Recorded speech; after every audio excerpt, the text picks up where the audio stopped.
Shalom sidang jemaat yang diberkati oleh Tuhan, bertemu kembali dalam renungan harian pada hari ini.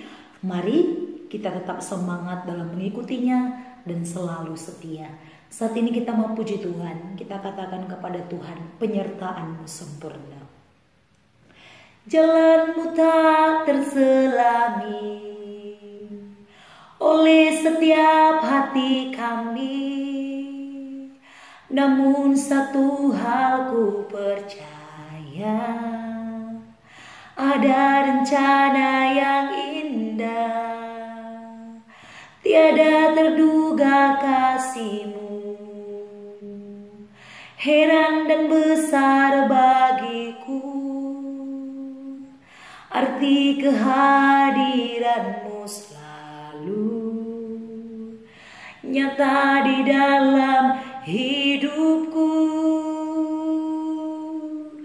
Penyertaan-Mu sempurna, rancangan-Mu penuh damai, aman dan sejahtera walau di tengah badai. Ingin ku selalu bersama, rasakan keindahan arti kehadiran-Mu Tuhan. Penyertaan-Mu sempurna, rancangan-Mu penuh damai, aman dan sejahtera walau di tengah badai. Ingin ku selalu bersama, rasakan keindahan arti kehadiran-Mu Tuhan. Puji Tuhan, saat ini kita mau merenungkan firman Tuhan. Mari kita membuka Alkitab kita di dalam Matius pasal 27 ayat 11 sampai ayat yang ke-26. Saya akan membacakan bagi kita semua. Lalu Yesus dihadapkan kepada wali negeri, dan wali negeri bertanya kepadanya, Engkaukah raja orang Yahudi? Jawab Yesus, engkau sendiri mengatakannya. Tetapi atas tuduhan yang diajukan imam-imam kepala dan tua-tua terhadap dia, ia tidak memberi jawab apapun. Maka kata Pilatus kepadanya, tidakkah engkau dengar betapa banyaknya tuduhan saksi-saksi ini terhadap engkau? Tetapi ia tidak menjawab suatu kata pun, sehingga wali negeri itu sangat heran. Telah menjadi kebiasaan bagi wali negeri untuk membebaskan satu orang hukuman pada tiap-tiap hari raya itu atas pilihan orang banyak. Dan pada waktu itu ada dalam penjara seorang yang terkenal kejahatannya yang bernama Yesus Barabas. Karena mereka sudah berkumpul di sana, Pilatus berkata kepada mereka, siapa yang kamu kehendaki ku bebaskan bagimu? Yesus Barabas atau Yesus yang disebut Kristus? Ia memang mengetahui bahwa mereka telah menyerahkan Yesus karena dengki. Ketika Pilatus sedang duduk di kursi pengadilan, istrinya mengirim pesan kepadanya, jangan engkau mencampuri perkara orang benar itu, sebab karena dia aku sangat menderita dalam mimpi tadi malam. Tetapi oleh hasutan imam-imam kepala dan tua-tua, orang banyak bertekad untuk meminta supaya Barabas dibebaskan dan Yesus dihukum mati. Wali negeri menjawab dan berkata kepada mereka, siapa di antara kedua orang itu yang kamu kehendaki ku bebaskan bagimu? Kata mereka, Barabas. Kata Pilatus kepada mereka, jika begitu apakah yang harus kuperbuat dengan Yesus yang disebut Kristus? Mereka semua berseru, ia harus disalibkan. Katanya, tetapi kejahatan apakah yang telah dilakukannya? Namun mereka makin keras berteriak, ia harus disalibkan. Ketika Pilatus melihat bahwa segala usaha akan sia-sia, malah sudah mulai timbul kekacauan, ia mengambil air dan membasuh tangannya di hadapan orang banyak dan berkata, aku tidak bersalah terhadap darah orang ini. Itu urusan kamu sendiri. Dan seluruh rakyat itu menjawab, biarlah darahnya ditanggungkan atas kami dan atas anak-anak kami. Lalu ia membebaskan Barabas bagi mereka, tetapi Yesus disesanya lalu diserahkannya untuk disalibkan. Puji Tuhan, sidang jemaat yang diberkati oleh Tuhan. Pada kesempatan ini saya mau membagikan tema bagi kita semua, yaitu Yesus di hadapan Pilatus sesuai dengan perikop yang ada di dalam Alkitab dalam Matius pasal 27 ayat yang ke-11 sampai ayat yang ke-26. Sekali lagi tema kita, Yesus di hadapan Pilatus. Sidang jemaat yang diberkati oleh Tuhan, kita tadi sudah panjang lebar membacanya. Jikalau kita menyimak ayat demi ayat yang sudah kita baca, sungguh luar biasa. Sungguh luar biasa penderitaan yang dialami Yesus. Kalau kita melihat di ayat yang ke-12, tetapi atas tuduhan yang diajukan imam-imam kepala dan tua-tua terhadap dia, ia tidak memberi jawab apapun. Kita melihat walaupun imam-imam kepala dan para tua-tua dan para imam-imam besar, mereka menuduh Yesus melakukan suatu kesalahan, tetapi kita melihat bagaimana sikap Yesus. Satu kata pun dikatakan oleh firman Tuhan hari ini, dia tidak memberikan jawaban. Tidak ada sedikit pun Yesus berikan jawaban. Dia tidak pernah melawan. Dia hanya berdiam diri. Karena apa? Karena dia tahu hal itu memang harus terjadi, supaya menggenapi yang dikatakan oleh firman Tuhan, bahwa dia memang harus disalibkan untuk menyelamatkan semua umat yang berdosa. Sidang jemaat yang diberkati oleh Tuhan, kita melihat ketika Yesus dihadapkan di hadapan Pilatus, para imam-imam mereka berusaha keras bagaimana supaya Yesus itu harus disalibkan. Padahal Pilatus sudah berkata, saya tidak menemukan kesalahan terhadap Yesus. Dan bagaimana itu?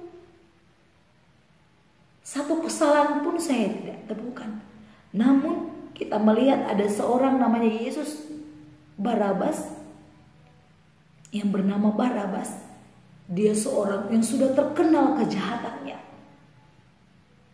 sudah melakukan kejahatan yang sangat banyak. Dan dikatakan ada suatu kebiasaan bagi orang-orang Yahudi yang ada di sana pada zaman dahulu. Ketika pada hari raya besar orang Yahudi, maka akan ada pembebasan. Satu orang layak untuk dibebaskan sesuai dengan pilihan rakyat, dan dia tidak jadi disalibkan. Namun kita melihat di sini, Yesus tidak ada ditemukan kesalahan dalam diri Yesus. Namun Yesus Barabas, dia adalah seorang penjahat yang terkenal. Namun kita melihat orang banyak bukan memilih Yesus untuk dibebaskan. Malahan mereka memilih Yesus untuk disalibkan. Tapi mereka mengkehendaki Barabas supaya dibebaskan. Kalau kita melihat sidang jemaat yang diberkati oleh Tuhan, mengapa mereka melakukan demikian kepada Yesus? Mereka melakukannya kepada Yesus. Mereka memilih Yesus untuk disalibkan karena mereka belum mengetahui sesungguhnya siapa Yesus itu. Mereka iri kepada Yesus. Dikatakan tadi mereka dengki.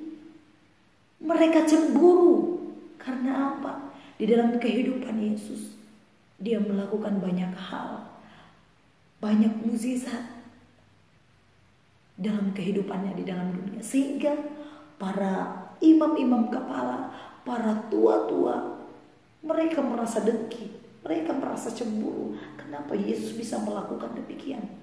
Jadi supaya Yesus musnah dari dalam dunia ini, mereka memilih Barabas untuk diselamatkan, dan Yesus dihukum mati dan disalibkan. Luar biasa sidang jemaat yang diberkati oleh Tuhan. Pilatus tahu Yesus tidak ada kesalahan, tapi karena orang banyak menuntut supaya Yesus disalibkan, Pilatus tidak bisa berbuat apa-apa. Dia harus mendengarkan kata rakyat yang paling banyak bersuara. Jikalau dia tidak mendengarkan kata rakyat, maka Bisa saja Pilatus akan diturunkan jabatannya, ataupun akan dipecat atau segala macam. Sehingga dikatakan Pilatus, dia tidak bertanggung jawab atas darah Yesus. Artinya, ketika pun Yesus disalibkan, dia mau lepas tangan, dia mau serahkan semuanya kepada rakyat. Sehingga ketika Pilatus berkata demikian, dan orang banyak berkata, dan seluruh rakyat itu menjawab, biarlah darahnya ditanggungkan atas kami dan atas anak-anak kami. Sidang jemaat yang diberkati oleh Tuhan, sungguh luar biasa kita melihat proses bagaimana Yesus disalibkan. Di hadapan Pilatus, dia sudah dihakimi, dia sudah dituduh yang tidak bersalah, dijadikan salah. Sungguh luar biasa sidang jemaat Tuhan. Ini perlu kita renungkan di dalam kehidupan kita. Apakah kita seperti orang-orang banyak itu, rakyat orang Yahudi yang ingin menyalibkan Yesus kedua kali? Ini perlu kita renungkan dalam beberapa hari ini sebelum penyalibannya, sebelum kematiannya pada Jumat Agung. Jemaat yang diberkati oleh Tuhan, Yesus yang tidak bersalah, tapi dia rela disalahkan. Dia tidak melawan. Dia mengikuti semua proses itu dengan baik. Karena dia tahu dia memang harus mengorbankan dirinya untuk kita yang berdosa. Oleh karena itu jemaat yang diberkati oleh Tuhan, layaklah dia menerima segala pujian dan hormat ketika kita beribadah kepadanya. Layaklah kita mengatakan, kemuliaan hanya bagi Tuhan, karena tidak ada orang yang mau berkorban untuk kita. Tapi Yesus sebagai anak tunggal Bapa, dia rela disalibkan. Yang tidak bersalah menjadi salah, yang tidak hina menjadi hina. Itulah Yesus. Sehingga dalam ayat ini, ayat 20 dikatakan, lalu ia membebaskan Barabas. Barabas dibebaskan bagi mereka, tetapi Yesus disesanya lalu diserahkan untuk disalibkan. Ini proses penyaliban Yesus. Mari kita renungkan di dalam kehidupan kita. Demikian firman Tuhan. Mari kita berdoa. Terima kasih Bapak, kami sudah selesai mendengarkan firman Tuhan. Luar biasa mengajari kami Tuhan. Bapak meteraikan firman-Mu dalam hati kami dan ajar kami menyadari segala pengorbanan-Mu dalam hidup kami. Terima kasih Tuhan, dalam nama Yesus kami sudah berdoa. Haleluya. Amin. Shalom, Tuhan Yesus memberkati. Jalanmu tak terselami oleh setiap hati kami, namun satu hal ku percaya, ada rencana yang indah, tiada terduga kasih-Mu, heran dan besar bagiku arti kehadiran-Mu selalu nyata di dalam hidup